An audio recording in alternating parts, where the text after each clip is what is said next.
हमें हमेशा के लिए ध्यान रखनी है।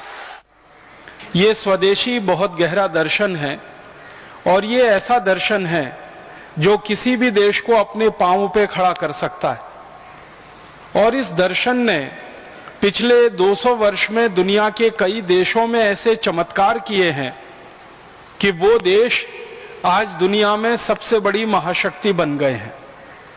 अमेरिका ने बहुत लंबे समय तक अपने देश में स्वदेशी आंदोलन चलाया।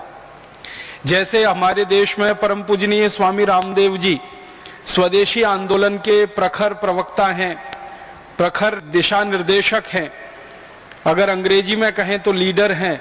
वैसे ही अमेरिका में स्वदेशी आंदोलन के एक बहुत प्रखर प्रवक्ता पैदा हुए थे, जॉर्ज वॉशिंगटन।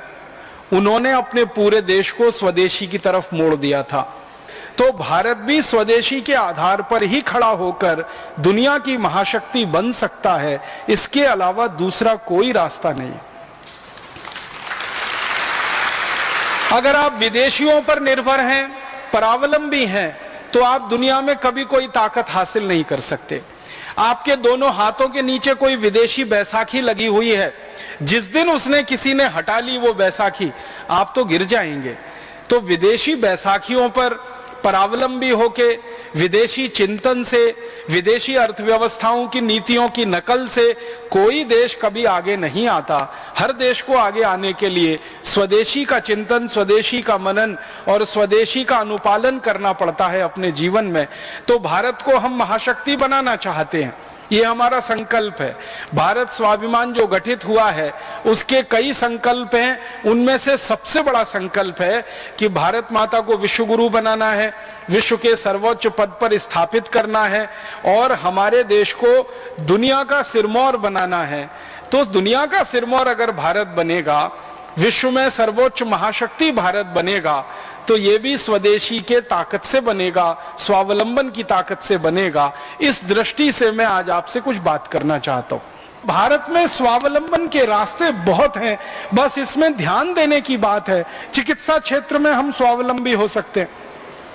परम पूजनीय स्वामी जी ने जब से ये योग प्राणायाम का अभियान शुरू किया है, सारे देश को और दुनिया के विशेषज्ञों को अब ये विश्वास हो गया है कि बिना गोली खाए, बिना इंजेक्शन लगाए जिंदगी की हर बीमारी ठीक की जा सकती है।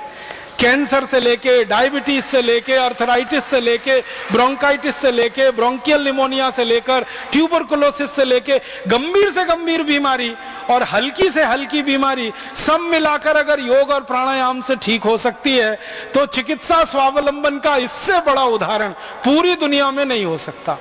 हर स्तर पर यह देश स्वावलंबी हो सकता है, क्योंकि भगवान ने, परमपिता परमात्मा ने इस देश को इतना दिया है, दिल खोल कर दिया है, जी खोल कर दिया है। बस वो दिखाई देना चाहिए और उसका सही नियोजन करने की बुद्धि और क्षमता हम में आनी चाहिए और उसके हिसाब से तकनीकी और विज्ञान का विकास हमें करना है और वैसे संकल्पवान लोगों को खड़ा करना है जो इस काम को कर सकें। तो आप सभी वो संकल्पवान लोग हैं जो आने वाले समय में इस देश में खड़े होंगे और शायद भारत स्वाभिमान ही इस काम में अगुवाई करेगा, लीडरशिप लेगा और भारत देश को जो भी जरूरत की तकनीकी है, जो भी जरूरत के संसाधन है, उसको उपलब्ध कराने में, नीतियां बदलवाने में, कानून बदलवाने में और व्यवस्थाओं को सुचारू रूप से चलाने में हमारी भूमिका सबसे अग्रणी होने वाली है। इसलिए आपके ऊपर बहुत बड़ी जिम्मेदारी है और इस जिम्मेदारी को आप जिस दिन महसूस करना शुरू कर लेंगे, उसी दिन ये हो जाना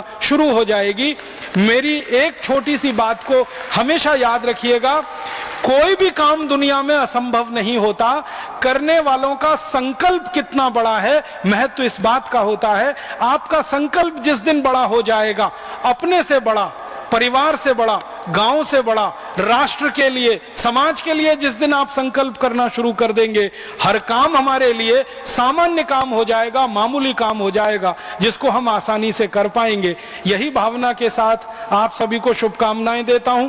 परमपिता परमात्मा से प्रार्थना करता हूं कि जल्दी से सब लोगों में भारत स्वाभिमान की ज्योति जले, हर दिल में यह प्रकाश पैदा हो जाए और सारा देश इकट्ठा होकर देश के स्वावलंबन को बढ़ाए, स्वदेशी के मार्ग पर चलकर, और हम इस काम में सफलता पाएं, ऐसी ईश्वर से कामना के साथ आभार। बहुत धन्यवाद। खेती सबसे खराब काम क्यों हो